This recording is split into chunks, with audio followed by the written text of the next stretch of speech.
ভূতের স্বপ্ন। ভূতের কথা শুনে কি তোমরা ভয় পাচ্ছ? ভয় পেও না, আমরা সুন্দর একটি ভূতের ছড়া শুনবো আজকে। ছড়াটির নাম হচ্ছে ভূতের স্বপ্ন। সেদিন হঠাৎ রাত দুপুরে ঘুম আসে এক ভূতের। ভূতের মায়ের চিন্তা বাড়ে, এ কথা কে বলতে পারে? অসময়ে ঘুম কেন যে এলো ভূতের পুতের? হায়রে ভূতের পুত, সারাটা রাত ঘুমিয়ে তবু চোখ করে কুতকুত।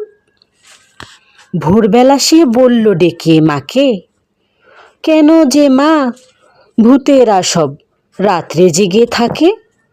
রাতের ঘুমেই স্বপ্ন এসে হাতছানিতে ডাকে। ভূতেরা যে ঘুমায় দিনে স্বপ্ন দেখা জানে। স্বপ্ন মাগো কি যে মধুর, স্বপ্ন আমায় টানে।